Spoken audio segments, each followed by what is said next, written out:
سورہ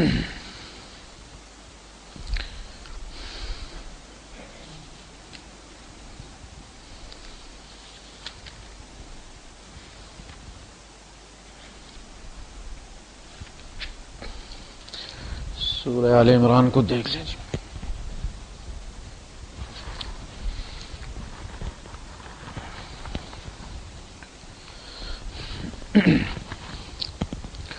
سورہ آل عمران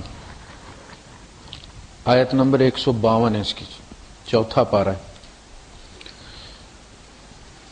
آج اس کے پس منظر میں انشاءاللہ بات ہو گیا، پھر ہم اپنے جو ریگولر درس ہے ہمارا اس میں.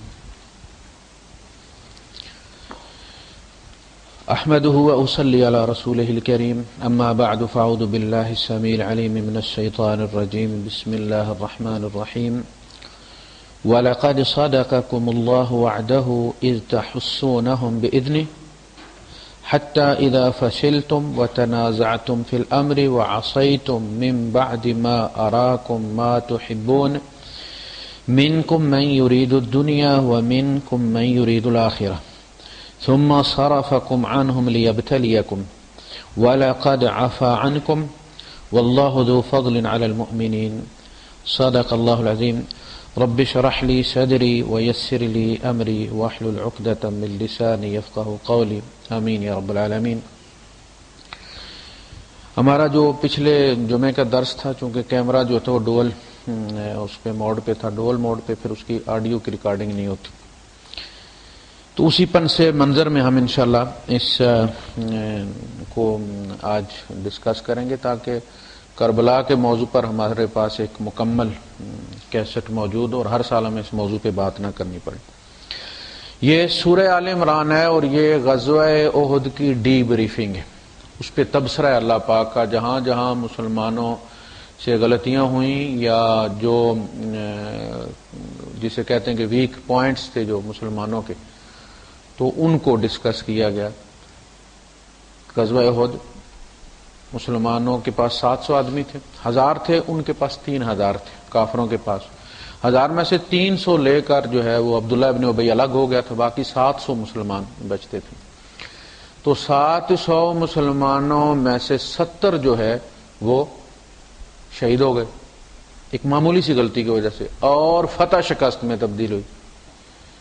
تو 10% جو ہے وہ آرمی کٹ گئی ایک غلطی کی وجہ سے.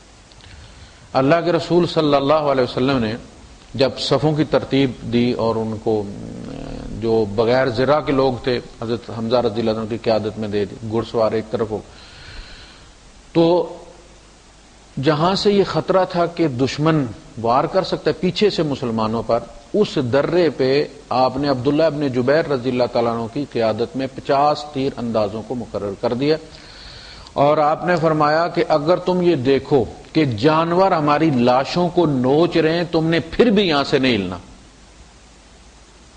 یعنی یہ ورسٹ سچویشن بتا کر حضور نے انہیں کہہ دیا تھا کہ تم نے کسی صورت یہاں سے ہلنا ہی نہیں. اچھا، جب جنگ ہوئی، کفار بھاگ کھڑے ہوئے، مسلمان مال غنیمت سمیٹنے میں لگ گئے، تو اب اجتہاد ہوا. وہ جو ساتھی تھے انہوں نے کہا جی حضور نے تو یہ کہا تھا کہ اگر جانور تم دیکھو کہ درندے ہماری لاشوں کو نوچ رہے ہیں تو پھر بھی اب تو فتح ہو گئی ہے، اب تو فتح ہو گئی ہے، لہذا اب ہمیں جا کے مال سمیٹنا چاہیے. تو عبداللہ ابن جبیر رضی اللہ عنہ فرمایا کہ یہ تم غلط کر رہے ہو، یہ نبی کریم صلی اللہ علیہ وسلم کے فرمان کی یہ نافرمانی ہو رہی ہے، تو یہ مت جگہ چھوڑو. لیکن اکثریت ان کے پاس 10-12 بندے رہ گئے، باقی سارے چلے گئے. اچھا، یہ اسی طرح جیسے کوئی بندہ یہ کسی سے کہے کہ کوئی مر بھی جائے نا تو تم نے مجھے نہیں جگانا، کوئی مر بھی جائے تو مجھے نہیں جگانا، تو اس کا مطلب کیا ہوا کہ اس کا مطلب ہے کہ نہیں جگانا. پھر تو اب وہ کوئی آ گیا قربانی کا گوشت دینے تو آپ نے جگا دیا اسے، میں نے تمہیں کیا کہا تھا. یہ انہوں نے اجتہاد یہ کیا کہ جی حضور نے تو کہا تھا کہ جی اگر درندے نوچیں تو اب تو درندے نہیں نوچ رہے نا، اب تو فتح ہو گئی ہے. ایک اس اجتہاد کی وجہ سے نبی کی موجودگی میں اللہ پاک نے فرمایا کہ پھر ہم نے تمہیں مزہ چکھایا کہ حالت جنگ میں جو بھی غلط فیصلہ کرے گا اس کا نتیجہ بھگتے گا. ہم نے تمہیں پھر آزمائش میں ڈالا. ثم صرف تم نے وَلَقَدْ صَدَقَكُمُ اللَّهُ وَعْدَهُ، اللہ نے اپنی مدد کا وعدہ جو تم سے کیا تھا وہ پورا کر دیا. استحسونہم باذن، جب تم اس کے حکم سے ان کو گاجر مولی کی طرح کاٹ رہے تھے. حتی اذا فشلتم، یہاں تک کہ تم ڈھیلے پڑ گئے. وتنازعتم، اور تم تنازع میں پڑ گئے، جانا چاہیے نہیں جانا چاہیے. وعصیتم، اور تم نے نافرمانی کی. من بعد ما اراکم ما تحبون، جب اس کے بعد کہ تمہیں وہ چیز دکھا دی گئی تھی جس سے تم محبت کرتے ہو، یعنی فتح، تمہیں فتح چکھا دی گئی تھی، اس کے باوجود تم نے حکم توڑا اور پھر اس کا نتیجہ تم نے بھگتا. تو وہ جیسا کہ میں نے جمعے کے یہ آیت میں نے اس لیے کوٹ کیا ہے کہ نبی کی موجودگی میں بھی اگر اسٹریٹجی کی خلاف ورزی کوئی کرے گا تو اس کے نتائج وہی ہوں گے. تو میں نے عرض کیا تھا کہ جتنا بڑا بندہ ہوتا ہے اس کی غلطی کا اتنا ہی زیادہ نقصان ہوتا ہے. ایک عام آدمی غلط بات کر دے تو اس کا کم نقصان ہوتا ہے، اپنی ذات کو ہوگا یا اس کے بچوں کو ہوگا. پھر ایک بندہ ہے وہ مولوی ہے کسی مسجد کا، وہ کر دے گا غلط بات تو اس محلے کے 2-4 بندوں کو خراب کرے گا. ایک مفتی صاحب ہے، وہ اگر غلط بات کرے گا یا پھسلے گا یا اس کی زبان جو ہے وہ پھسل جائے گی تو ہزاروں کو نقصان پہنچائے گا. ایک مفتی اعظم پاکستان ہے، وہ جب کرے گا تو لاکھوں کا ایمان خطرے میں ڈال. جو بات اوپر جاتی جائے نقصان زیادہ ہوتا چلا جاتا ہے. یہ ہے ہمارا جو پس منظر ہے وہ کربلا کا. کربلا صرف اس کا ایک، جیسے آپ دیکھیں کلپ ہوتا ہے، 3 گھنٹے کی ایک فلم ہوتی ہے، اس کا 5 منٹ کا 3 منٹ کا ایک کلپ آپ دیکھتے، اس میں سے 2-4 جملے. یہ ایک کلپ ہے اسلامی ہسٹری کا. اسلام کی ساری ہسٹری دردناک ہے، قدم قدم پر کربلا ہے. صرف 30 سال ہم نے امن سے گزارے ہیں، جسے کہتے ہیں نا گولڈن ہسٹری، گولڈن ایرا. ہماری 1334 سال کی تاریخ میں صرف 30 سال ہے. اس 30 سال کے بعد جو ہوا ہے اس کی کسی صورت بھی اچھا نہیں کہا جا سکتا.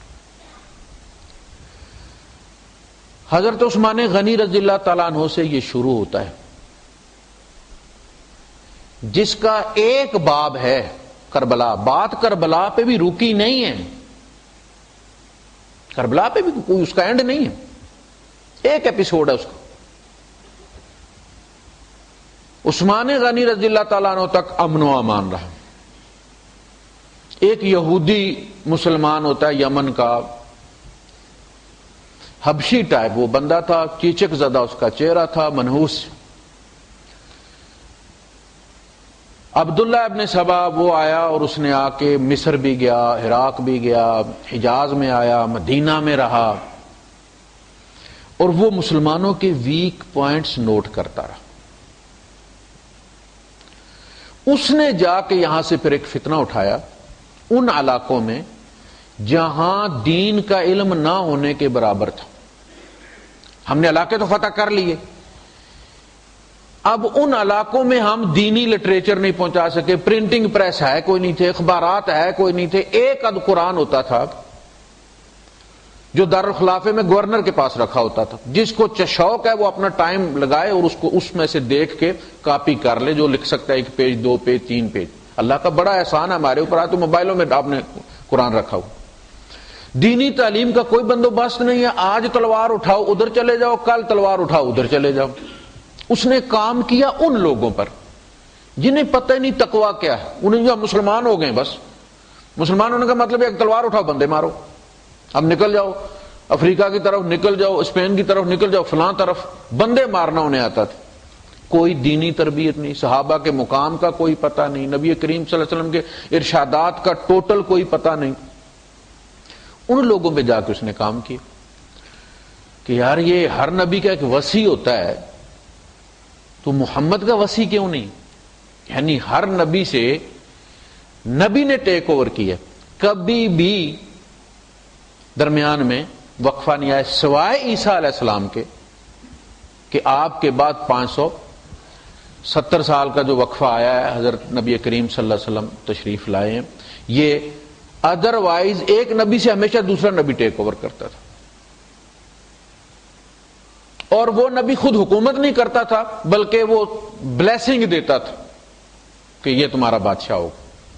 خود بادشاہی نہیں کرتا تھا، خود صرف دینی رہنمائی کے مقام تک وہ رہتا تھا۔ اس نے کہا جی یہ وسیع، ان کا وسیع کیوں نہیں ہے بھائی؟ تو اس نے کام کیا، لوگوں میں دیکھا کہ حضرت علی رضی اللہ عنہ کے بارے میں کچھ لوگوں کے اندر یہ اشکالات ہیں کہ جی ان کو کیوں نہیں دیا گیا، اس نے اس پہ کام کیا، یہ علی کا حق تھا، نبی کا رشتہ دار وہ تھا۔ آہستہ آہستہ آہستہ اس نے، حضرت ابو ذر غفاری رضی اللہ تعالیٰ عنہ شام میں تھے، امیر معاویہ رضی اللہ تعالیٰ عنہ گورنر تھے، امیر معاویہ رضی اللہ تعالیٰ عنہ کو گورنر جو ہے وہ بنایا تھا عمر فاروق رضی اللہ تعالیٰ عنہ۔ سب سے طویل ٹرم جو تھی وہ ان کی تھی، بڑے مدبر تھے اور بڑے معاف کرنے والی ہستی تھی۔ میں نے ان کے سامنے کھڑا کوئی بندہ گالی دے دے انہیں تو وہ ہنستے رہتے تھے، مال متا دے دیتے تھے۔ اس نے ابو ذر غفاری رضی اللہ عنہ سے کہا کہ دیکھو یہ بیت المال کو اللہ کا مال کہتے ہیں، لوگوں کا مال نہیں کہتے، تاکہ لوگوں کو دینا نہ پڑے، یہ کھانا چاہتا ہے۔ تو حضرت ابو ذر غفاری رضی اللہ عنہ چلے گئے اور جا کے انہوں نے کہا کہ آپ بیت المال کو اللہ کا مال کیوں کہتے ہیں، لوگوں کا کیوں نہیں کہتے؟ انہوں نے کہا کہ آپ اللہ کے رسول کے صحابی ہیں اور آپ کو پتہ ہے کہ زمین و آسمان جو کچھ ہے وہ اللہ کا ہے، ہم بھی اللہ کے، ہمارے پاس جو کچھ ہے وہ اللہ کا ہے، یہ اللہ کا ہے۔ جب اللہ کی بتائی ہوئی تقسیم کے مطابق ہم تقسیم کرتے ہیں اسے تو اس کا مطلب ہے اللہ کی چیز ہے۔ لیکن اگر آپ کو اعتراض ہے تو کوئی نہیں، میں اس کو آئندہ مسلمانوں کی چیز کہنا شروع کر دوں، مسلمانوں کا مال کہنا شروع کر دوں۔ لیکن وہ ان کے پیچھے، ابو ذر غفاری رضی اللہ عنہ کے پیچھے لگا رہا، سوشلسٹ خیالات کہ نہیں جی جو بھی جس کے پاس باقی بچتا ہے وہ لازم غریبوں میں تقسیم کر دے۔ اچھا یہ کام حضور نے بھی نہیں کیا تھا۔ ایک طرف عبد الرحمن ابن عوف رضی اللہ تعالیٰ عنہ 30,000 غلام آزاد کرنے والے، دوسری طرف ابو ہریرہ رضی اللہ تعالیٰ دھوتی پوری نہیں ہوتی تھی، تو حضور نے تو نہیں کہا عبد الرحمن ابن عوف کو کہ سارا تقسیم کرو ان میں، تم بھی وہی دھوتی پہنو۔ یہ تو جو محنت کرے گا کمائے گا، آخر اس میں انکم آئے گی تو کمانے کا لالچ ہوگا نا۔ رشیا نے کیا کیا تھا؟ یہی کیا کہ ڈاکٹر کو بھی روٹی مل رہی ہے، ہل چلانے والے کو بھی روٹی مل رہی ہے، تو کوئی پاگل ہے ساری ساری رات بیٹھ کے پھر پڑے گا؟ لہذا نتیجہ کیا نکلا؟ فلاپ ہو گیا۔ تو انہوں نے پھر عثمان غنی رضی اللہ عنہ کو لکھا کہ یہ ابو ذر غفاری رضی اللہ عنہ کی سادگی سے فائدہ اٹھا کے کچھ لوگوں نے یہاں باقاعدہ گروہ بنا لیے، انہوں نے کہا نہیں یہاں بھیج دو، مدینہ بھیج دیا گیا۔ اچھا انہوں نے، وہ جو بندہ تھا عبداللہ ابن سبا، اس نے ایک اور صحابی کے ساتھ بھی جب بات کی تو پھر وہ پکڑ کے اسے لے آئے امیر معاویہ کے پاس کہ یہ وہ بندہ ہے جو کان بھرتا ہے ابو ذر کے، اور یہ مجھے بھی یہ پٹی پڑھا رہا تھا، آپ اس کا کوئی علاج کریں۔ اس کو بھی چھوڑ دیا۔ خیر یہ اصل میں صورتحال تھی، جس صورتحال میں وہ بندے مختلف جگہ سے اکٹھے کر کے، اس نے عراق میں کام کیا، اس نے مصر میں کام کیا، اور وہاں سے بندوں کو لے کر وہ دارالخلافہ آ گیا مدینہ۔ یا ہم شکایتیں کرنے جا رہے ہیں، وہ شکایتیں کرنے نہیں آ رہے تھے، وہ اور کام کرنے آ رہے تھے، آگے۔ اب دیکھیے آپ عثمان غنی رضی اللہ تعالیٰ نے کیا کیا، انہوں نے ان کے ساتھ اس طرح ڈیل کیا جس طرح صحابہ کے ساتھ ڈیل کرتے تھے۔ صحابہ جو تھے وہ کتاب و سنت کے جاننے والے تھے، وہ بڑے پڑھے لکھے لوگ تھے، وہ قدر کرنے والے لوگ تھے، انہوں نے ان کو بھی اسی طرح ڈیل کیا۔ یہ غلطی ہوگی اسٹریٹجی کی۔ چند فتنہ باز تھے نا، انہوں نے اس کو یوں لیا کہ یہ میرے خلاف ہے۔ بھائی یہ آپ کے خلاف نہیں ہے، یہ تو خلافت کے ادارے پر حملہ کر رہے ہیں، آپ کو خلافت کا دفاع کرنا ہے۔ اگر وہ، اچھا صحابہ ان سے اجازت مانگ رہے ہیں کہ آپ ہمیں اجازت دیں ہم ان لوگوں کو مار بگائیں، یہ کیا مدینے میں انہوں نے افراتفری مچائی ہوئی ہے، جس کی فصل میں گھستے ہیں کھانا شروع کر دیں، جس کا گھر کھلا دیکھتے ہیں جا کے اٹھا لیتے ہیں مال، یہ سب اللہ کا ہے، آپ ہمیں اجازت دیں ہم ان کو مار بگائیں؟ کہتے نہیں، میں نبی کے شہر میں یہ کرنے کی اجازت نہیں دوں گا، خود بھی کچھ نہیں کرتے، ان کو بھی نہیں کرنے دے رہے۔ تو وہ پھر حج پہ چلے گئے۔ ہم نے پھر یہاں رہ کے کیا کرنا ہے؟ اکثریت حج پر چلی گئی ان کی۔ اچھا اگر یہ اقدام کرتے، یعنی ایک ان کی ذاتی نرم دلی تھی نا، میری ذات کی حد تک وہ نرم دلی میں استعمال کر سکتا ہوں، لیکن جب مجھے کسی چیز کا دفاع کرنا ہے تو پھر مجھے اس کے لیے سخت فیصلے کرنے ہوں گے۔ آپ دیکھیں نبی کریم صلی اللہ علیہ وسلم پورا قبیلہ آپ نے مروا دیا ہے۔ نبی کریم صلی اللہ علیہ وسلم نے، اس قبیلے نے خود کہا کہ جی یہ بندہ جو ہے چونکہ یہ ہمارا حلیف رہا ہے، جو یہ فیصلہ کرے گا وہ ہمیں قبول ہے. شاید حضور پہ چھوڑ دیتے تو جان بچ جاتی. انہوں نے سعد ابن معاذ رضی اللہ تعالیٰ عنہ نے فرمایا کہ ان کے جتنے بھی قابل جنگ مرد ہیں قتل کر دیجیے، مال غنیمت سمجھ کے لے لیا جائے، عورتیں لونڈیاں بنا لیجیے. اب چونکہ انہوں نے خود ان کو حکم بنایا تھا، فیصلہ ہو گیا. بلائے جاتے تھے ٹولیوں میں 10-10 بندے، اور گڑھے کے کنارے کر کے ان کے سر اتارے جا رہے تھے، گڑھا بھرا جا رہا تھا. یہ کس نے فیصلہ کیا؟ نبی رحمت نے. لوگ اعتراض کرتے ہیں کہ دیکھیں جی یہ کام تو حضور نے بھی کیا. تو اس سے پتہ یہ چلا کہ بعض وہ وقت ہوتا ہے کہ جب آپ کو سخت فیصلے کرنے پڑتے ہیں. یہ ایک الگ بات ہے کہ آپ کتنے نرم دل ہیں، لیکن اس وقت جس چیز کی ضرورت ہے، اگر حضرت عثمان غنی رضی اللہ تعالیٰ عنہ ان گینگسٹرز کو، وہ جو بدماش تھے، ان کو قتل کروا دیتے نا، تو عشرہ مبشرہ نہ مرتے اور صحابہ نہ مرتے. پھر جو 80-86 ہزار بندہ بعد میں شہید ہوا نا، وہ نہ ہوتا. وہ اگر اقدام کر کے وہ چند 100 بدماش مروا دیتے نا، تو وہ عشرہ مبشرہ طلحہ اور زبیر نہ مارے جاتے. اس کو کہتے ہیں کہ آپریشن ناکام ہو گیا. ہوتا ہے نا ایک جگہ آپریشن ہے، کوئی ٹیومر ہے، ڈاکٹر نے آپریشن کیا اور وہ پورے بدن میں پھیل گیا. یہ مس ہینڈلنگ ہوئی. انہوں نے اس کو ذاتی سمجھا، جبکہ یہ ذاتی نہیں تھا، یہ خلافت کے انسٹیٹیوشن پر حملہ تھا، دارالخلافے پر حملہ تھا. اس کو حملے کی طرح ٹیکل کرنا چاہیے تھا، انہوں نے نہیں کیا. رحم کی وجہ سے بدماش نہیں مارے، اور اس رحم کا نتیجہ یہ نکلا کہ پھر 70-80 ہزار بندہ اس طرح شہید ہوا. اور امت میں جو توڑ پیدا ہوا کربلا کی صورت میں، وہ ایک الگ کہانی ہے. اگر عثمان غنی رضی اللہ تعالیٰ شہید نہ کیے جاتے، پراپر طریقے سے ان کی وفات ہوتی ہے، ایک نیچرل اور پراپر طریقے سے خلافت آگے مدینے والوں کے مشورے سے، شورا سے منعقد ہوتی، تو وہ جو پروسیس امت توڑنے والا تھا، جو حضرت علی اور حضرت امیر معاویہ اور حضرت علی اور حضرت عائشہ رضی اللہ تعالیٰ کے درمیان جنگ کی صورت میں، وہ نہیں ہونا تھا. صرف ایک فیصلہ کہ نہیں جی دروازہ گھر کا بند کر دیا، نہ میں نے ان کو خود کچھ کہنا ہے، نہ مدینے والوں تم ان کو کچھ کہو. انہوں نے پھر کیا جو کیا. یہ تو ایسے تو نظام نہیں چلتا. سلسلہ یہاں سے شروع ہوا ہے. شہید کر دیے گئے، 3 دن ان کو دفنانے کی اجازت نہیں دی گئی، اور باقاعدہ ذبح کیا گیا عثمان غنی رضی اللہ تعالیٰ. اس کے بعد پھر وہ دندناتے پھرتے تھے. یعنی انہوں نے ام المومنین حضرت ام حبیبہ پر حملہ کیا. اس کے بعد کیا بچتا تھا؟ جب انہوں نے ام حبیبہ پر حملہ کیا ہے، جو پانی دینے جا رہی تھی حضرت عثمان غنی رضی اللہ تعالیٰ، اس وقت تو حرکت ہونی چاہیے تھی نا. خیر جی، انہوں نے ہی پھر خلافت کس نے؟ حضرت علی رضی اللہ تعالیٰ کی خلافت کس نے بپا کی؟ صحابہ نے نہیں کی. پراپر طریقے سے نہیں ہوا. شورا تھی کہاں؟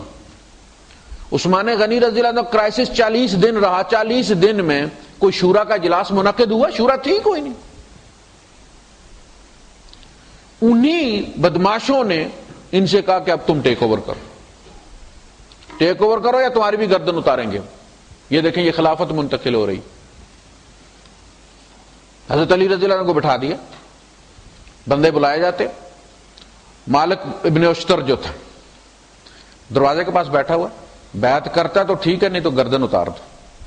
بیعت کرتا ہے تو ٹھیک ہے، نہیں تو گردن اتار دو. میں سوچنا چاہتا ہوں جی. سوچنا چاہتے ہو تو اپنا کوئی ضامن دے کے جاؤ، کوئی چچا، کوئی ماموں، کوئی کزن بٹھا کے جاؤ یہاں. تم نہ واپس آئے تو اس کی گردن مار دیں گے.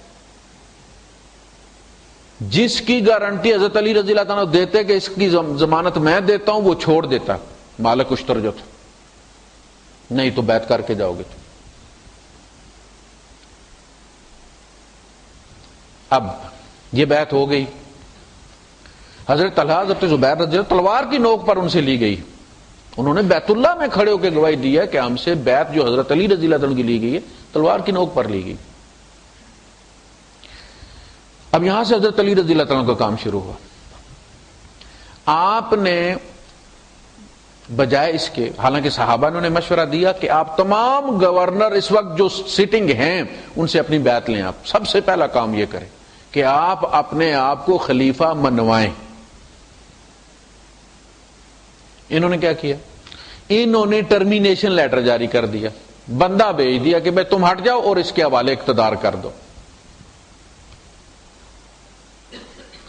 یہ غلطی ہوئی، یعنی بجائے اس کے کہ ان سے وہ پہلے حلف لیتے، بیعت لیتے، اپنی خلافت کی بیعت کرنے کے بعد وہ پابند ہو جاتے کہ وہ ان کا حکم مانے، جب چاہے ان کو ٹرمینیٹ کرتے۔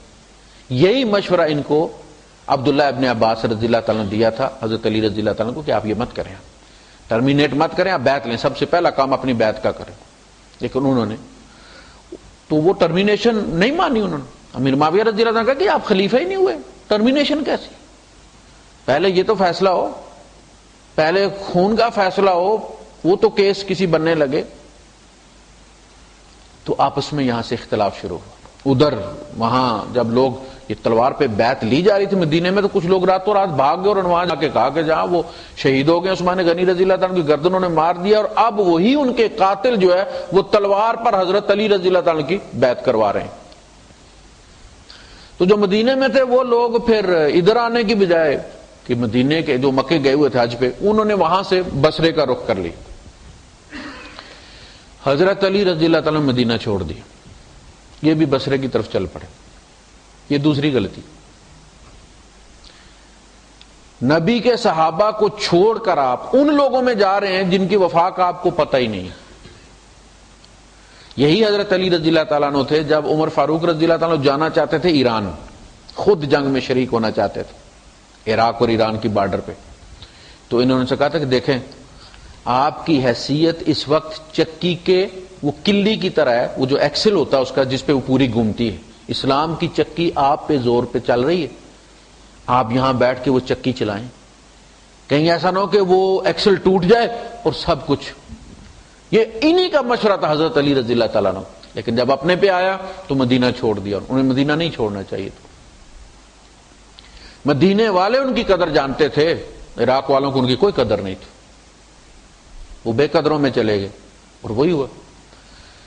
انہوں نے کسی کے ساتھ وفا نہیں کی، وہاں جنگیں ہوئیں، حضرت عائشہ صدیقہ رضی اللہ تعالیٰ عنہا بھی صلح کرنا چاہتی تھیں، حضرت علی رضی اللہ تعالیٰ عنہ بھی صلح کرنا چاہتے تھے، لیکن وہ جو فتنہ باز تھے درمیان میں جن پہ کام کیا ہوا تھا عبداللہ ابن سبا نہیں ہونے تھے۔ انہوں نے اپنے لشکر کے دو حصے کیے، ایک نے حضرت علی رضی اللہ تعالیٰ کے یہاں شب خون مار دیا، دوسرے حصے نے ادھر شب خون مار دیا۔ انہوں نے سمجھا انہوں نے وعدہ خلافی کی ہے، انہوں نے سمجھا انہوں نے وعدہ خلافی کی، آپس میں لڑ کے 30,000 بندہ مارا گیا، ادھر بھی رضی اللہ تعالیٰ عنہ ادھر بھی رضی اللہ تعالیٰ عنہ، ادھر بھی اللہ اکبر ادھر بھی اللہ اکبر۔ یعنی امام حسین دیکھیں، ہر بچہ اپنی ماں کا حسین ہی ہے، ہر بچہ وہ جو 30,000 جو مارا گیا وہ بھی اپنی ماں کا حسین ہی تھا، ان کو بھی 9 مہینے ماں نے پیٹ میں رکھا تھا، وہ بھی مسلمان تھے، وہ بھی کسی کی نسل تھے۔ پھر صلح ہوئی، یہ حضرت عائشہ صدیقہ رضی اللہ تعالیٰ مدینے آ گئی، یہ بھی روتی تھی میں نہ جاتی تو یہ نہ ہوتا، وہ بھی پچھتاتی تھی۔ حضرت علی رضی اللہ تعالیٰ بھی دونوں ہاتھ جب وہ میدان میں گئے اور دیکھا کہ کل تک جو ان کے دائیں بائیں کافروں سے لڑا کرتے تھے مسلمان، وہ انہی کی تلواروں سے مارے ہوئے ہیں، تو وہ بھی دونوں ہاتھ مارتے تھے اپنے رانوں پر اور کہتے تھے کاش میں آج سے 30 سال پہلے مر گیا ہوتا۔ بالکل وہ بھی پچھتاتے تھے۔ پھر امیر معاویہ رضی اللہ تعالیٰ کے ساتھ جو جنگیں ہوئیں، جنگ صفین، جنگ جمل، جنگ صفین میں ملا کے کوئی 80,000 کے لگ بھگ مسلمان مارے گئے، یعنی وہ جنریشن جو نبی سے تعلیم یافتہ تھی، تربیت یافتہ تھی، ہم نے خود ختم کر دی۔ بڑے بڑے نام مارے گئے۔ تو یہ جو فتنہ چل رہا ہے اسی کی لپیٹ میں پھر امام حسین رضی اللہ تعالیٰ عنہ، اچھا ان کا جو کوفے والوں کا سٹائل تھا، وہ فتنہ باز تھے لیکن بزدل تھے، لڑنا بھی نہیں چاہتے تھے لیکن امن سے رہنے بھی نہیں دیتے تھے. تو عین شباب پر جنگ تھی حضرت امیر معاویہ رضی اللہ تعالیٰ کے خلاف، تو یہ پیچھے ہٹ گئے. پھر ان کے دو گروہ بن گئے، ان میں سے خوارج، اور خوارج کے ہاتھوں پھر شہادت ہوئی حضرت علی رضی اللہ تعالیٰ کی، اور خوارج سے پھر ان کی زیادہ جنگیں ہوئی. امیر معاویہ رضی اللہ عنہ کے ساتھ جب امن ہو گیا ان کا کہ جو علاقے تمہارے پاس ہیں وہ تمہارے پاس رہیں، جو میرے پاس ہیں وہ میرے پاس رہیں، ہم ایک دوسرے کے علاقوں پر حملہ نہیں کریں گے. اس کے بعد پھر ان کی جنگیں خوارج سے ہوئیں، اور خوارج جو تھے وہ بڑے عبادت گزار تھے، بڑے ہی نیک تھے بظاہر، نمازیں پڑھ پڑھ کے جناب ان کے ہاتھ پاؤں پھوٹ گئے تھے، اور اتنے دلیر تھے کہ ان کا 40 بندے ان کے 2000 کے لشکر کو بگا دیتے تھے، اتنے جنگجو تھے. تو انہی کے ہاتھوں یہ شہید ہو گئے. جب یہ شہید ہوئے حضرت علی رضی اللہ تعالیٰ عنہ، شاید آپ کو پتہ نہیں ہے، حضرت فاطمہ رضی اللہ تعالیٰ عنہ کے بعد حضرت علی رضی اللہ تعالیٰ نے 8 شادیاں کی، اور لونڈیاں بہت ساری تھیں. 8 شادیاں کی، 8 بیویاں تھیں ان کی، جن میں سے ان کے 14 بیٹے تھے اور 17 بیٹیاں تھیں.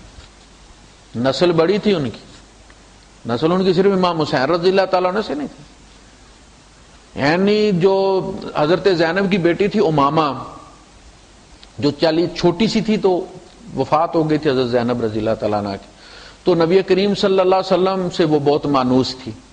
تو حضور ان کو اٹھا کر نماز پڑھنے جب آتے تھے تو اٹھا کر ساتھ لے آتے تھے، مجبوری تھی. تو آپ جب قیام میں ہوتے تو اس کو اٹھائے رکھتے تھے، جب آپ رکوع میں جاتے تو اس کو نیچے رکھ دیتے تھے، سجدہ کر کے اٹھتے تھے تو پھر آپ اس کو اٹھا لیتے تھے، جب اتحیات بیٹھتے تھے وہ گود میں آ جاتے تھے. وہ امامہ، اس سے پھر شادی کی حضرت علی رضی اللہ تعالیٰ نے، وہ بھی نبی کی نسل ہے، نبی کی بیٹی ہے. ان سے ان کے یہاں محمد، اوسط اور رقیہ پیدا ہوئے. تو نسل امام حضرت علی رضی اللہ عنہ کی بہت تھی، 14 بیٹے 17 بیٹیاں تھیں، 8 بیویاں، بے شمار لونڈیاں تھیں.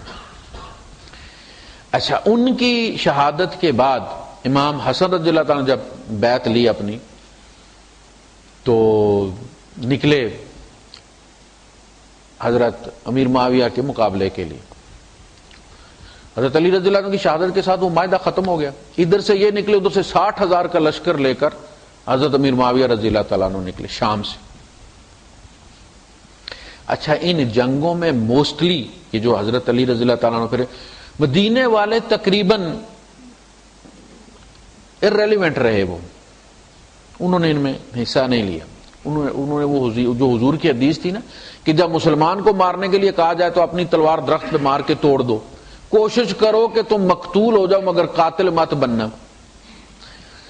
یہ عراق اور مصر اور شام کے جو لوگ تھے نا، یہ موسٹلی اس میں انوالو تھے. ایک تو یہ بڑے جسے کہتے ہیں نا سخت دل لوگ تھے، اور پھر یہ کہ دینی لحاظ سے ان پڑھ لوگ تھے، مال غنیمت کا لالچ تھا انہیں، تو وہ ان کی دبئی بنی ہوئی تھی، مارو لوٹو لے چلو. تو انہوں نے جو کوفی تھے انہوں نے مس بیہیو کیا حضرت امام حسین رضی اللہ تعالیٰ عنہ، یہاں تک کہ انہوں نے ان کا مسلح بھی چھین لیا، ان کے نیچے سے نکال لیا اور چادر بھی اتار لی.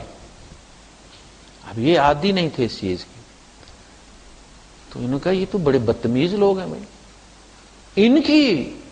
ان کے زور پہ میں لڑنے چلا ہوں 60,000 کے لشکر سے، جن کے نزدیک میری عزت یہ ہے، نہ میری کوئی بات مانتے ہیں. تو انہوں نے پیغام بھیجا پھر کسی کے ذریعے حضرت امیر معاویہ رضی اللہ تعالیٰ عنہ کو کہ صلح کر لیتے ہیں ہم لوگ، میری کچھ شرائط ہیں، اگر وہ آپ مان لیں تو ہم صلح کر لیتے. امیر معاویہ رضی اللہ تعالیٰ کو جب اس چیز کا پتہ چلا جا کے انہیں بتایا تو آپ نے ایک سفید کاغذ منگوایا اور اس پہ سٹیمپ لگا کے تو اس کے حوالے کر دیا اور کہا کہ حسن سے کہنا کہ اپنی مرضی کی جو شرائط چاہیں لکھ دو. حضرت علی رضی اللہ عنہ، حضرت امام حسن رضی اس میں لکھا کہ آپ 20,000 دینار مجھے، 20,000 دینار حسین کو آپ سالانہ دیں گے، مال غنیمت کے علاوہ جو بھی کہیں سے آتا ہے اس کے علاوہ یہ آپ نے صرف الاؤنس ہمیں دینا ہے اس صلح کے نتیجے میں، اور خراسان کا جو خراج ہے آپ لیتے ہیں وہ بھی آپ ہمیں دیں گے. یہ خراسان میں عراق اور ایران کے جو حصے تھے وہ افغانستان کی بارڈر تک وہ سارے آتے تھے، وہ بھی آپ نے مال اس میں خراج ہمیں دینا ہے. اور اس کے علاوہ مال غنیمت میں بنو ہاشم کو فوقیت دی جائے گی. فوقیت دی جائے گی کا مطلب یہ ہے کہ اگر لونڈیاں آتی ہیں تو پہلے بنو ہاشم کو کہا جائے گا کہ آپ اپنی مرضی کی چن لیں، جو باقی بچیں گے وہ دوسروں میں ڈسٹریبیوٹ ہوں گے. انہوں نے کہا ٹھیک ہے. مور پہلے ہی لگا کے بھیج دی تھی، انہوں نے منظور ہو گیا اور انہوں نے ڈبل کر دیا. وہ 20,000 لکھا تھا نا، انہوں نے 40,000 امام حسن کو دیتے رہے، 40,000 امام حسین کو دیتے. اچھا، کوفے والوں نے حضرت امام حسن کو بڑا ملامت کی کہ آپ نے یہ کیا کیا. ان کا نام رکھا یا مذل المومنین، مومنوں کو ذلیل کرنے والے. پھر وہ امام حسین رضی اللہ عنہ کے پاس گئے تو کہ بھائی نے آپ کے اس طرح کیا تو ہم آپ کی بیعت کرتے ہیں. آپ اٹھ کھڑے ہیں. انہوں نے کہا اب ہم بیعت کر چکے ہیں. اچھا، ہوا یہ کہ اس کے بعد پھر امیر معاویہ رضی اللہ عنہ عراق تشریف لائے، مسجد میں، وہاں کی جامع مسجد میں سب سے پہلے امام حسن رضی اللہ تعالیٰ عنہ ان کی بیعت کی، اس کے بعد امام حسین رضی اللہ عنہ بیعت کی، اور پھر وہ پورا سلسلہ یہ ہے. اس کو کہتے ہیں عام الجماع، جمع ہونے کا سال، جس میں امت دوبارہ مجتمع ہوگی. شیعیت ختم ہو گئی، شیعان علی، شیعان امیر معاویہ ختم ہو کے یہ دوبارہ ایک امت مسلمہ بن گئی. اچھا، اس کے بعد پھر یہ سلسلہ ان کے ساتھ اچھا اس نے سلوک رہا. امام حسن رضی اللہ تعالیٰ کی شہادت کے بعد یا ان کی وفات کے بعد، جیسا کہ یہ کہتے ہیں کہ جن کو زہر دی، چونکہ ان کے یہاں یہ ہے کہ امام جو ہے یا تلوار سے مرتا ہے یا زہر سے مرتا ہے، یعنی وہ نیچرل موت نہیں مرتا. اب ظاہر ہے جب آپ نے ایک کرائٹیریا بنا دیا کہ ہیرو کو گولی لگنی ہے تو اس نے مرنا ہے، تو پھر گولی نہ کسی تو مروانی ہے آپ نے. یہ بڑا عجیب کرائٹیریا ہے کہ امام یا زہر سے مرتا ہے یا تلوار سے مرتا ہے. تو انہیں پھر یہ زہر دلواتے ہیں، حالانکہ انہیں سل کی بیماری تھی اور اسی میں ان کا انتقال ہوا ہے. اس کے بعد پھر لوگوں نے پھر ان پہ کام کرنا شروع کیا امام حسین رضی اللہ تعالیٰ عنہ پہ، خاص کر کے جب امیر معاویہ رضی اللہ تعالیٰ نے مغیرہ ابن شعبہ رضی اللہ تعالیٰ عنہ کی انسپائریشن پہ، ان کی انسٹیگیشن تھی کہ آپ دوبارہ امت کو اس فتنے میں مت دھکیل دیں جو کہ عثمان غنی رضی اللہ تعالیٰ کے بعد ہوا تھا، بلکہ آپ اپنی زندگی میں بیعت لے کے تو یہ انسٹیٹیوشن جو ہے یہ مضبوط کر دیں. وہ آئے اور انہوں نے آ کے مدینہ یہ بات کی، یعنی امیر معاویہ رضی اللہ تعالیٰ حج پہ آئے اور انہوں نے مدینہ اور مکہ دونوں جگہ یہ بات کی کہ یہ ہے. تو سب نے کہا جی ٹھیک ہے، بہت اچھی بات ہے، مشورہ بہت اچھا تھا، مگر بندہ غلط چنا انہوں نے. جالاک صاحب نے کہا تھا نا کہ جی ووٹ دیں، آپ کو اسلام چاہیے یا نہیں، یس اور نو، اسلام چاہیے. ظاہر ہے کون پاگل کا بچہ کہے گا اسلام نہیں چاہیے. انہوں نے کہا جی اسلام چاہیے. انہوں نے کہا میں آ گیا 5 سال کے لیے. تو انہوں نے کہا کہ جی انسٹیٹیوشن اپنی زندگی میں مضبوط کرنا چاہتا ہوں تاکہ آپس میں جنگیں نہ ہو، کوئی مناسب بندہ معقول اس کے لیے میں چھوڑ جانا. صاحب نے کہا جی ٹھیک ہے. صاحب نے عبداللہ ابن زبیر، عبداللہ ابن عباس، عبداللہ ابن عمر، صاحب نے کہا بہت اچھی بات. اس کے بعد اس نے جملہ مکمل کیا انہوں نے کہ وہ تو میں یزید کو بنانا چاہتا ہوں. اب سب کھڑے کہ یہ کیا بات ہے، کتے پالنے والا اور وہ یہ کرنے والا بندہ کیسے امت کا، ہم اسے امیر المومنین کیسے کہیں گے؟ شرم کی بات ہے. اتنے جید لوگ موجود ہیں، آپ ان کو بنا دیں. کہا بھائی میں نے جو فیصلہ کر لیا وہ تو اب کر لیا میں نے. اور عبداللہ ابن زبیر، عبداللہ ابن عباس، عبداللہ ابن عمر اور ایک اور صاحب تھے، یہ 4 جن پہ سارے صحابہ جن کے پیچھے تھے کہ جو یہ 4 کریں گے، وہ عبداللہ ابن عمر رضی اللہ تعالی، عمر ابن العاص، یہ جو 4 کریں گے ہم اس کے پیچھے. امیر معاویہ رضی اللہ عنہ کو بلایا 4 کو اور تحفے تحائف دیے، اور اس کے بعد کہا کہ آپ لوگ گائیڈ کریں لوگوں کو، آپ لوگ آپ کے پیچھے ہیں تو آپ یزید کی بیعت کر لیں. انہوں نے کہا کہ مشورہ ہم کر لیں. انہوں نے کہا مشورہ ہو گیا ہے بعد میں، اب یہاں سے جب میں اٹھوں گا آپ کو مجمع میں لے کے جاؤں گا. آپ میں سے اگر کسی بندے نے ایک لفظ بھی کہا، میں ابھی مجمع میں جا کے بات کروں گا، آپ میں سے کسی کے ہونٹ ہلے اور سر نیچے پڑا ہوگا. اس کے بعد مجمع جا کے کہا کہ جناب یہ آپ کے لیڈر ہیں, انہوں نے بیعت کر لیا یزید کی, تو اب آپ لوگ تو پہلے ہی تھے کہ بھائی یہ کیا فیصلہ کرتے ہیں, انہوں نے کہا انہوں نے کر لیا, لوگوں نے بھی کر لیا. یہ تھی یزید کی بیعت. یہاں سے توڑ شروع ہوا. پھر اگلا مرحلہ شروع ہوا فساد کا. امیر معاویہ رضی اللہ تعالیٰ عنہ کے بعد پھر جب ٹیک اوور کیا یزید نے, ٹوٹل 38 سال کی عمر میں وہ مر گیا تھا. 3.5 سال اس نے حکومت کی, لیکن ان 3.5 سالوں میں جو زخم یہ امت کو دیے اس نے پھاڑ کے امت کو رکھ دی. 3.5 سال ٹوٹل. بندے بھیجے اس نے یہی بیعت لینے کے لیے, رینیول کے لیے, اور وہ آ کے مدینے میں بیٹھ گئے. مدینے سے لوگ بھاگ کے مکے آئے, وہ مکے آگے پیچھے جو بھی اس نے بندے بھیجے تھے لشکر دے کر.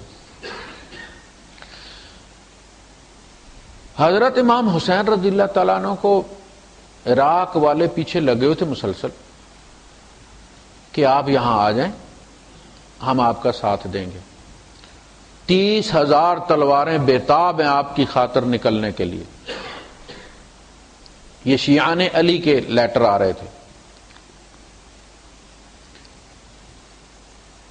صحابہ نے سمجھایا کہ ان لوگوں نے آپ کے والد کے ساتھ بھی اچھا نہیں کیا, آپ کے بھائی کے ساتھ بھی اچھا نہیں کیا, یہ آپ کے ساتھ بھی اسی طرح کریں گے جس طرح آپ کے والد صاحب کے ساتھ کیا ہے. آپ یہاں بیٹھیں. عبداللہ ابن زبیر رضی اللہ تعالیٰ عنہ نے ان سے کہا کہ آپ یہاں بیٹھیں. ایک تو یہ کہ میں آپ کی بیعت کرتا ہوں اور مکے اور مدینے والے سارے آپ کو امیر بنا لیں. امیر المومنین وہی ہوگا جو مکے اور مدینے میں ہوگا. یہ وہ جگہ ہے مکہ جہاں ہر دیار اور ہر مصر سے لوگ آتے ہیں. آپ کا انٹریکشن پوری امت کے ساتھ رہے گا. یہاں سے آپ یہاں سے مت جائیں. یہاں کے لوگ آپ کی قدر جانتے ہیں, جن میں آپ جا رہے ہیں ان کو کوئی قدر نہیں. تو 3.5 مہینے بلکہ 4 مہینے اور 6 دن یا 9 دن حضرت امام حسین رضی اللہ تعالیٰ عنہ مکے میں رہے نکلنے سے پہلے, اور 8 ذی الحج کو پھر آپ وہاں سے نکلے. 8 ذی الحج کو جب لوگوں نے یوم ترویہ کے لیے زور کے بعد آپ نکلتے ہیں نا احرام باندھ کے مینا کے لیے, یہ وہاں سے نکلے پھر عراق کے لیے. تو عبداللہ بن جعفر جو حضرت ان کے تایا کے بیٹے تھے, حضرت علی رضی اللہ عنہ کے بڑے بھائی جو جعفر تھے ان کے بیٹے تھے عبداللہ, انہوں نے ان سے کہا کہ آپ مت جائیں. سمجھایا, بڑا دور تک آئے اور ان سے پوچھا کہ آپ کیوں جا رہے ہیں, سچی بات بتایا, اب یہاں کوئی نہیں. تو انہوں نے کہا, امام حسین رضی اللہ عنہ نے کہا, تاریخ ملت میں 2 مفتیوں نے وہ تاریخ اصل میں اس کی تہذیب کی ہے. وہ لکھتے ہیں کہ امام حسین رضی اللہ عنہ سے کہا کہ نانا خواب میں آئے تھے اور انہوں نے مجھے ایک کام سونپا ہے اور میں وہ کام کرنا چاہتا ہوں, کام کر گزروں گا. تو کیا کام ہے؟ ہم نے فرمایا یہ میں نہیں بتا سکتا جب تک نانا سے ملاقات نہ کر. تو اس کا مطلب ہے کہ پھر یہ سلسلہ ہونا ہی تھا. یعنی یہ لوگ جو تھے حضرت امام حسین رضی اللہ عنہ سادہ لو تھے, نیک تھے, سادہ تھے. چل پڑے آپ نے پہلے بندہ بھیجا مسلم بن عقیل وہاں کے حالات کنفرم کرنے کے لیے. مسلم بن عقیل وہاں پہنچے تو لوگوں نے سر پہ اٹھا لیا اور انہوں نے لیٹر لکھ دیا کہ آ جائیں یہاں پہ, لوگ آنکھیں بچھائے بیٹھے ہیں آپ کے لیے.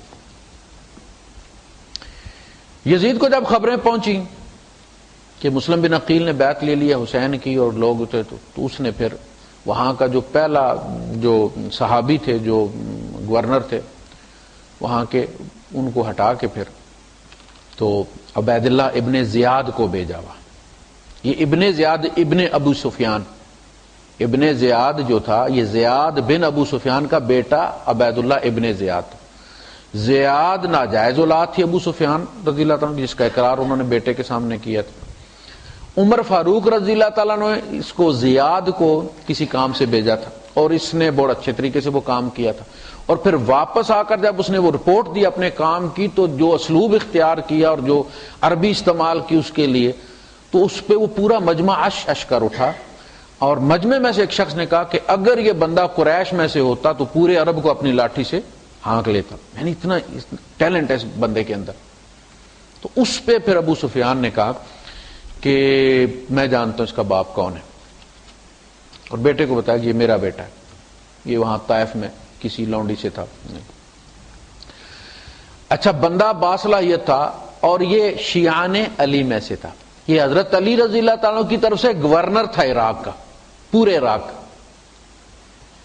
حضرت علی رضی اللہ تعالیٰ کی شہادت کے بعد پھر اس کو امیر معاویہ رضی اللہ تعالیٰ نے اپنا بھائی قرار دیا، مجمع میں اعلان کر کے عرب کے رواج کے مطابق اس کو بھائی بنایا. ابو سفیان کا بیٹا کنفرم کیا، اس کو بھائی بنا لیا تو وہ سپلٹ کر گیا.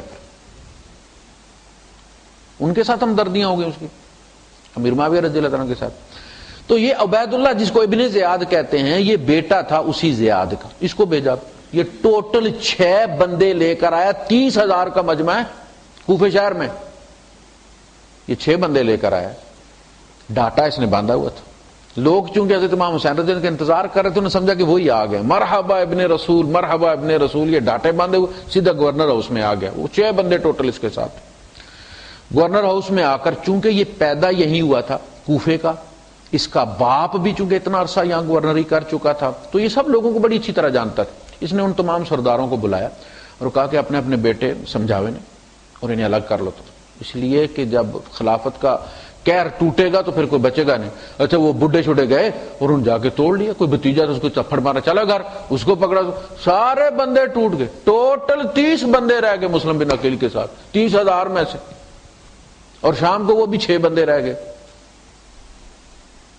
ایک عورت کے گھر گئے، ہانی کے گھر، رات کو اسے قصہ سنایا. اس بوڑھی نے ترس کھا کے تو رکھ لیا گھر میں.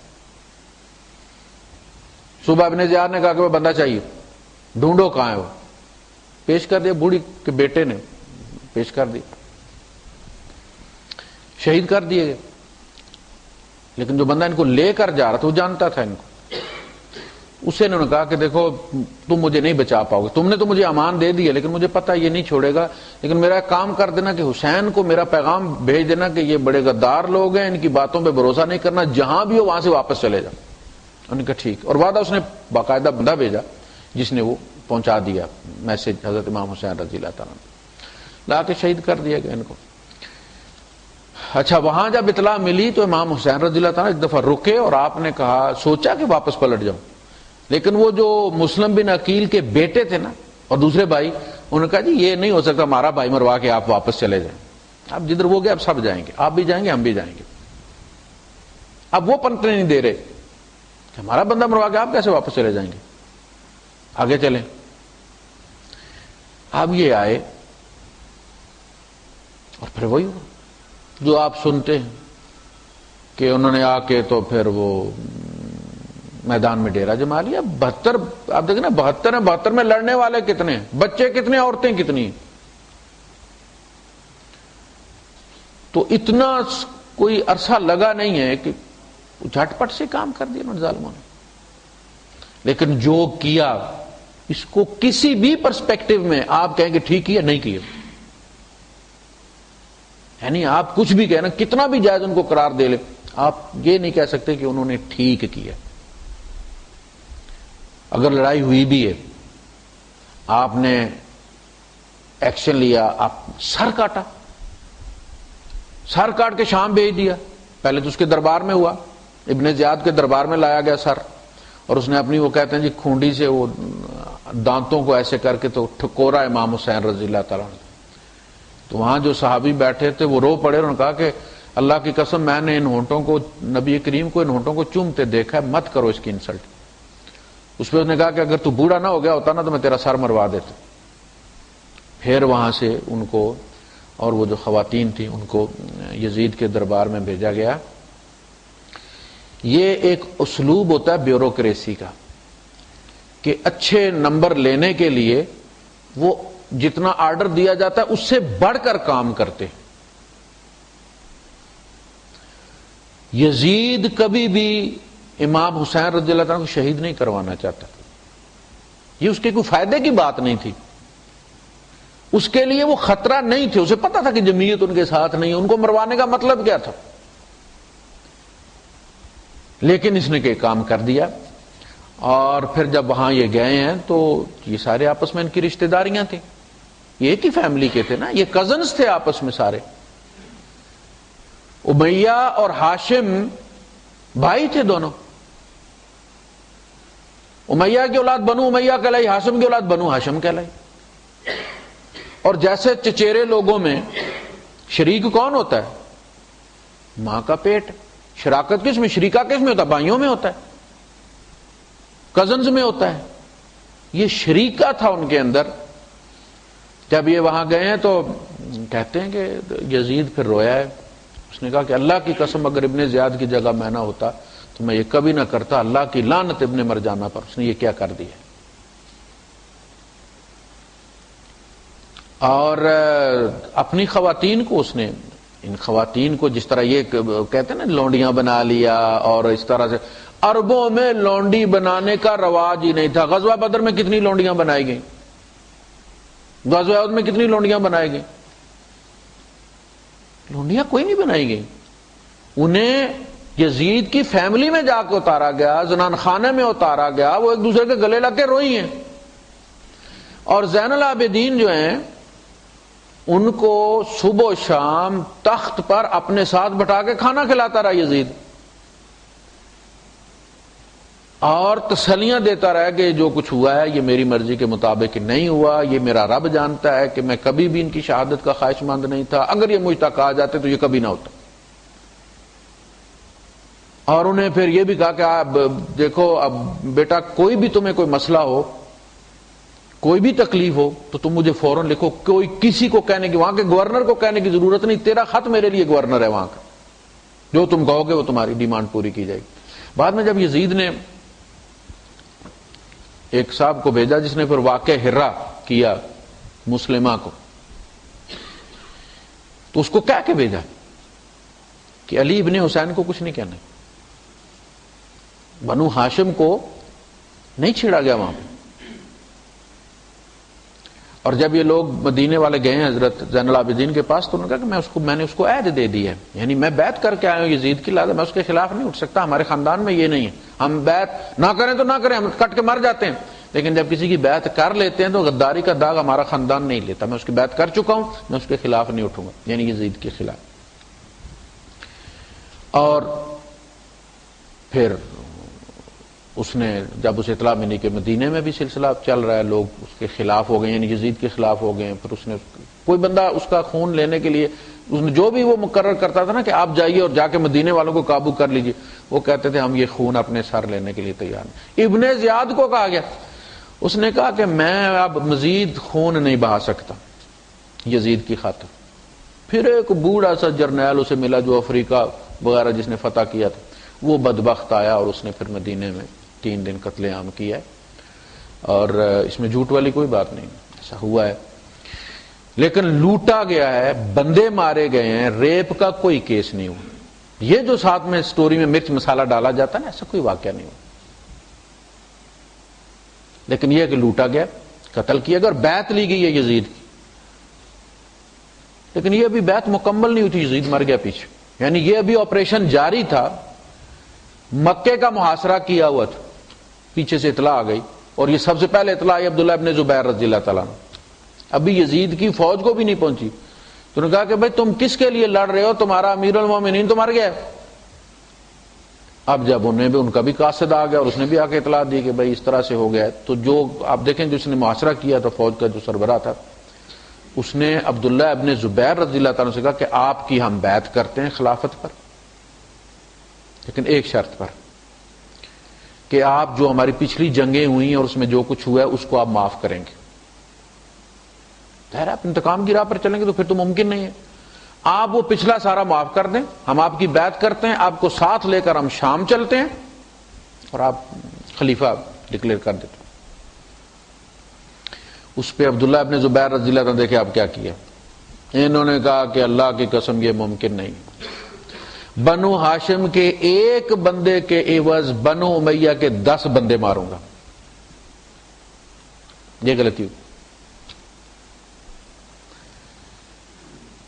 مدینے میں مروان آیا ان کے پاس، مروان بن عبد الملک، جس نے پھر دائیوں حکومت کی ہے، پھر وہ ان کے پاس آیا میں آپ کی بیعت کرتا ہوں. انہوں نے کہا تمہیں تو میں نہیں چھوڑوں، تمہیں نہیں، میں بنو امیہ کے، وہی انہوں نے جملہ کہا کہ ایک ہاشمی کے بدلے 10 بنو امیہ کے بندے ماروں. وہ رات کو دیوار پھلانگ کے بھاگ گیا. شام پہنچا، افراتفری مچی تھی، شام والوں نے پکڑ کے اس کو تخت پہ بٹھا دیا. معاویہ کا بیٹا جو معاویہ ثانی تھا نا، یزید کا بیٹا، وہ تبلیغی جماعت کا تھا، اللہ لوگ بندہ تھا، اسے اقتدار سے دلچسپی. 3 مہینے کے بعد اس نے ریزائن کر دی. یعنی ایک تو عبداللہ ابن زبیر رضی اللہ عنہ سے یہ غلطی ہوئی نا پہلی والی، پھر جب وہ چلا گیا تو پھر انہیں احساس ہوا کہ مجھ سے یہ غلط کام ہو گیا. پھر انہوں نے پیچھے میسج بھیجا لیکن وہ تیار نہیں ہوا. 3 مہینے اس کا بیٹا معاویہ بیٹھا، اور 3 مہینے کے بعد اس نے کہا بھائی میں حکومت نہیں چلا سکتا، میں حکومت والا بندہ نہیں ہوں، میں اس کو دیکھو، میں تمہارے اندر کوئی ابو بکر جیسا بھی نہیں ہے کہ میں نبی کی طرح اس کو مقرر کر دوں، نہ تمہارے اندر کوئی عمر جیسا کہ ابو بکر کی طرح میں اسے مقرر کر جاؤں، نہ مجھے تمہارے اندر کوئی عثمان جیسا نظر آتا ہے، تم جانو تمہاری حکومت جانے اپنے لیے کوئی بندہ چن لو.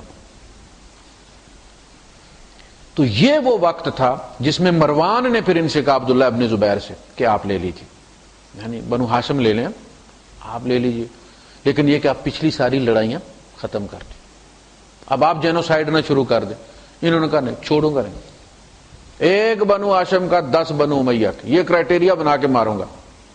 وہ رات کو فرار ہو گیا دیوار پھلانگ کے مدینے سے، اور شام میں جا کے جناب وہ، یعنی یہ گورنر تھا نا مدینے کا یزید کی طرف سے، ان کی بیعت کرنا چاہتا تھا تو مدینہ کے قبضے میں آ گیا تھا،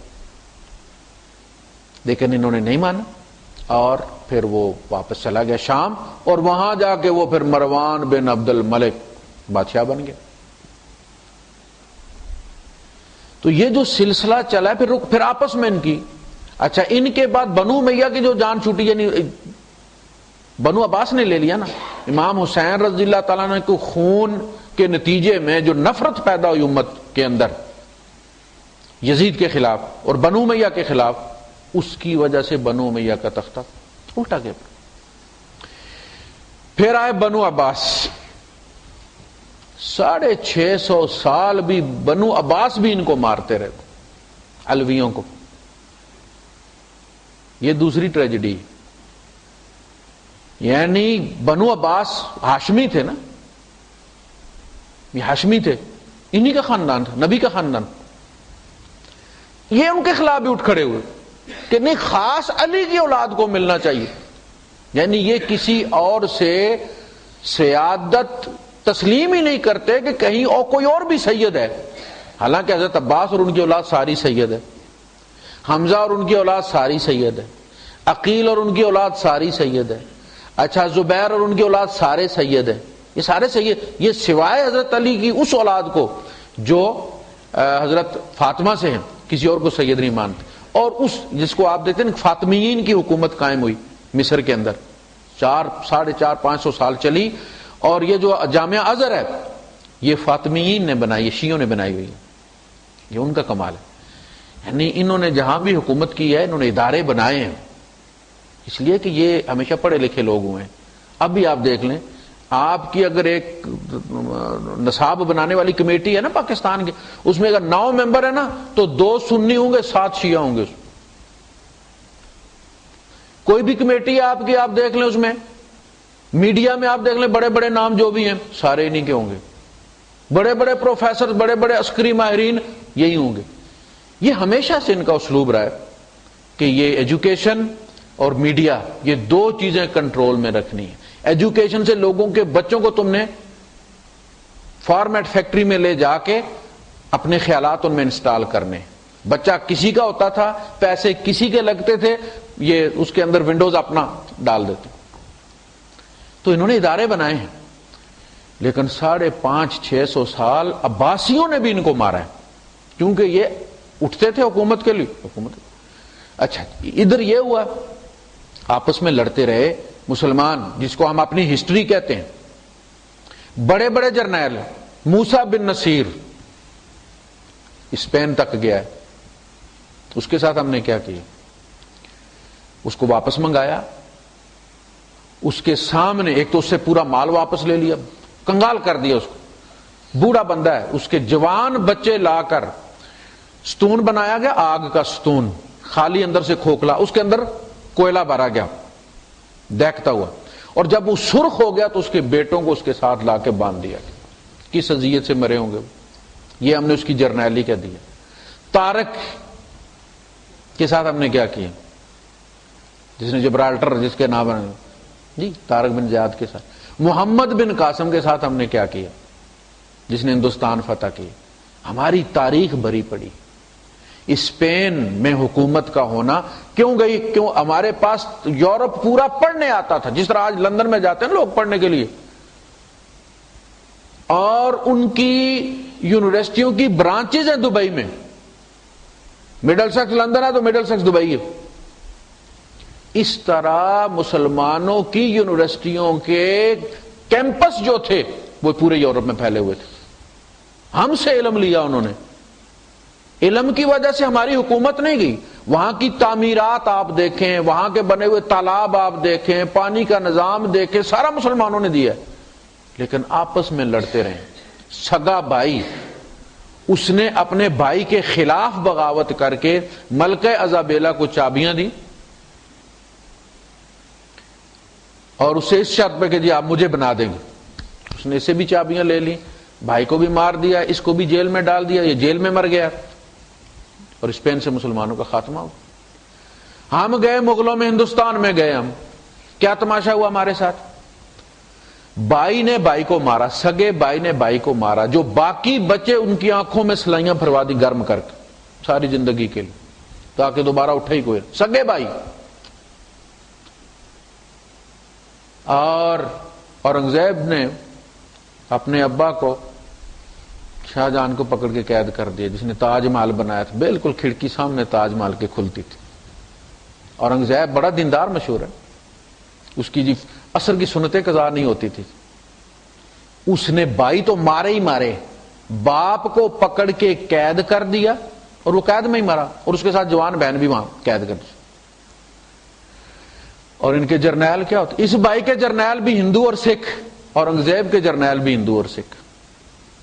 دیکھا آپ نے کیسے انہوں نے کیا؟ ہندو لڑاتے رہے ہیں بھائیوں کو، یہ بھائی چلا ہے ساتھ اس کے ہندو جرنیل ہیں، وہ بھائی اس کو مارنے چلا اس کے ساتھ بھی ہندو جرنیل ہیں۔ ہندوستان سے ہم کیوں گئے؟ آپس کی لڑائیوں کی وجہ۔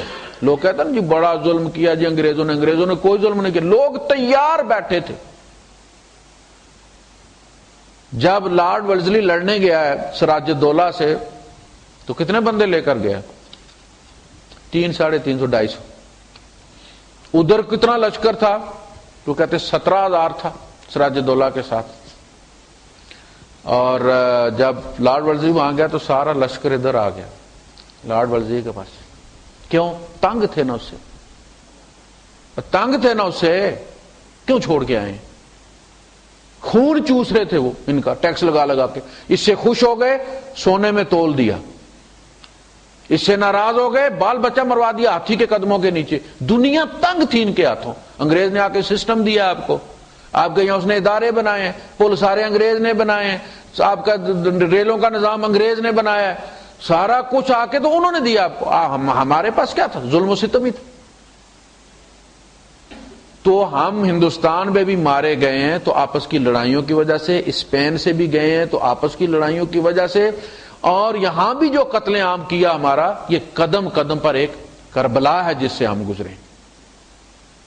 ہماری ہسٹری صرف ایک واقعہ نہیں، سارے واقعات اسی طرح کہ ہماری ہسٹری بڑی دردناک ہے۔ ہم جب، اب اس کو میں نے کیا کہا تھا کہ لا خیر فی ذکراہم، اللہ پاک نے قرآن حکیم میں فرمایا لا خیر فی نجواہم، یہ جو منافق بیٹھ کے سرگوشیاں کرتے ہیں نا، اس میں کوئی خیر نہیں ہوتی، بلکہ آپ نے فرمایا کہ کسی سرگوشی میں کوئی خیر نہیں ہوتی۔ اللہ پاک نے یہ فرمایا کہ جب کوئی بندہ کسی کو چھوڑ کے سرگوشی کرتا ہے تو اس میں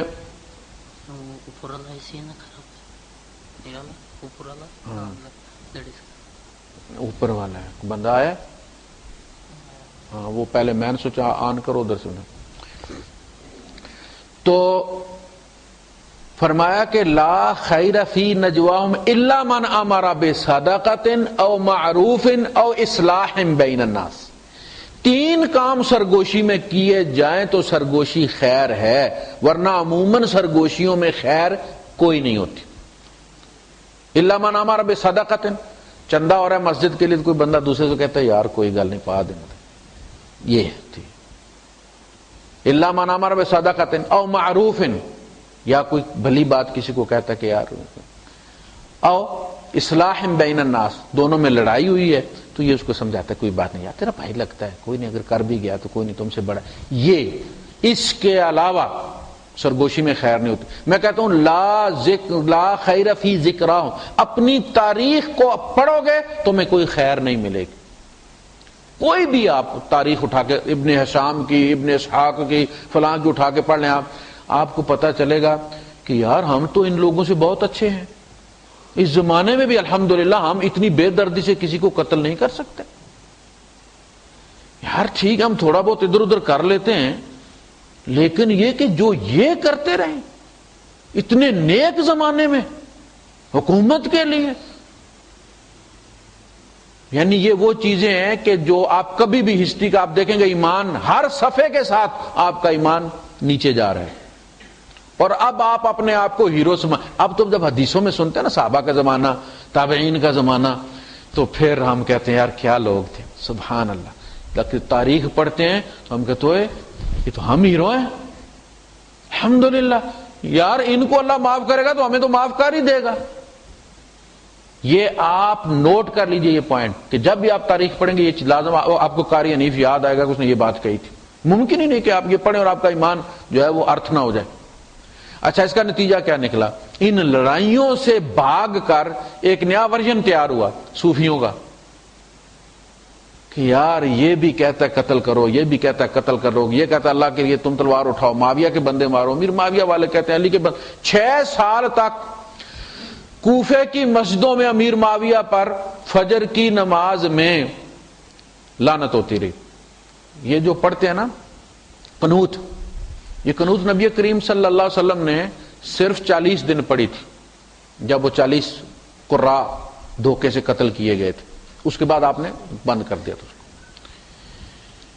حضرت علی رضی اللہ تعالیٰ نے اس کو جاری کیا کوفے میں کہ آپ فجر کی نماز میں قنوت پڑھتے تھے اور اس میں امیر معاویہ کا نام لے کر لعنت کی جاتی تھی. اور جمعے کے خطبے میں امیر معاویہ کے یہاں فجر کی نماز میں قنوت پڑھی جاتی تھی، حضرت علی رضی اللہ تعالیٰ پر لعنت کی جاتی تھی، اور جمعے کے خطبے میں حضرت عمر بن عبد العزیز جب آئے ہیں تو انہوں نے وہ ختم کر کے ان اللہ یأمر بالعدل والاحسان وایتاء ذی القربى وینہی عن الفحشاء والمنکر والبغی یعظکم اللہ لعلکم تذکرون، یہ آیت ڈالی اس لعنت کی جگہ اور اس کو ختم کیا سلسلے کو.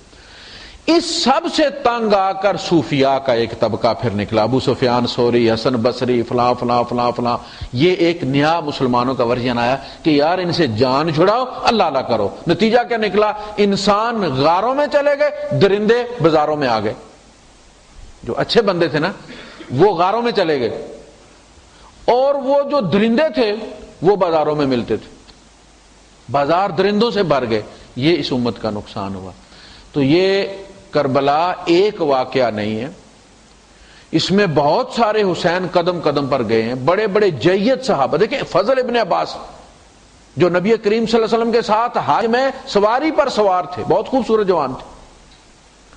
وہ جب یزید نے بیعت کے لیے مسلمہ ابن عقبہ کو بھیجا ہے مدینہ، تو وہ بھی شہید ہوئے. مدینہ میں ان کو شہید کیا گیا. وہ اپنی ماں کے حسین نہیں تھے. تو کس کو روئے آدمی؟ پوری ہسٹری ہماری ایسی ہے. لیکن ایک واقعے کو پکڑ کر جو شروع کر دیا گیا ہمارے یہاں، اور ایک پوسٹ بھی چل رہی ہے کہ دیکھیں اگر یہ اس کو عبادت سمجھتے ہیں نا، رونے پیٹنے کو اور مارنے کو اپنے آپ کو، تو ہمیں کوئی اعتراض نہیں ہے. یہ اپنے آپ کو چھری نہ مارے، چاقو نہ مارے، گولی مار لیں، لیکن اپنی عبادت گاہ میں، اپنی عبادت گاہ میں، جس طرح ہر کمیونٹی اپنی عبادت گاہ میں اپنی عبادت کرتی ہے، اس طرح کریں اس کو. یہ جو گلی گلی بازار اور چوکوں میں یہ نکلتے ہیں، پھر ان کی سیکورٹی پہ اتنی پولیس لگتی ہے، پھر آپ موبائل جو ہے وہ پھر بند کر دیتے ہیں، پھر اتنے اخراجات. ایک دن کا صرف کراچی میں 3.5 ارب کا نقصان ہوا ایک دن میں. یہ صرف موبائل سمیں بند جو ریونیو ملتا ہے آپ کو اس کی وجہ سے، اور پورے ملک میں یہی حال ہے۔ کیوں بھائی؟ یہ آپ اپنے امباڑے میں کر لو، ان کو امباڑے کے لیے کھلی جگہ دے دو، جنگل خالی پڑے ہوئے وہاں دے دو، کھلا بنا لو، وہاں کر لو۔ یہ کوئی عبادت نہیں ہے جس کے لیے پورا ملک، اور یہ حکومت کو ٹیکس بھی نہیں دیتے، آپ کو پتہ یہ زکوٰۃ نہیں دیتے، وہ ہم دیتے ہیں، ہماری کٹتی ہے، پیسہ ہمارا ہے، پولیس کو پیسے ہمارے دیے جاتے ہیں اور حفاظت ان کی کروائی جاتی ہے۔ یا ان کو یہ کہا جائے کہ حکومت ایک پیسہ خرچ نہیں کرے گی، آپ جلوس نکالو، اپنی سیکورٹی کا خود بندوبست کرو، تم جانو تمہارا کام، ہمارا پیسہ کیوں لگاتے ہو اس پہ بھائی؟ ہماری کنسنٹ لی ہے تم نے اس میں؟ تو اس میں ایک واقعے کو بنا کے پوری قوم کو یرغمال بنا لینا، اس کی کوئی شرعی حیثیت نہیں ہے، کوئی اخلاقی حیثیت نہیں ہے، کوئی قانونی حیثیت نہیں ہے، لیکن چونکہ اوپر سے لے کر پریزیڈنٹ سے لے کر براستہ اسپیکر شپ آپ کے اسمبلی کے سارے یہی ہیں، لہذا کوئی روکنے والا نہیں، کوئی پوچھنے والا نہیں کہ بھئی یہ کیوں کرتے ہیں آپ۔ یہ ہے ہسٹری ہماری کربلا کی، جو کہ اس پورے دردناک سٹوری کا صرف ایک ایپیسوڈ ہے، ایک کلپ ہے، باقی سب کے ساتھ یہی ہوا، پورے خاندان ختم ہو گئے۔ تو اس میں اللہ پاک ہم یہی کہہ سکتے ہیں کہ اس امت کو ایک کر دے، سلوک اور اتفاق ڈال دے لوگوں کے اندر۔ وآخر دعوانا الحمدللہ رب العالمین۔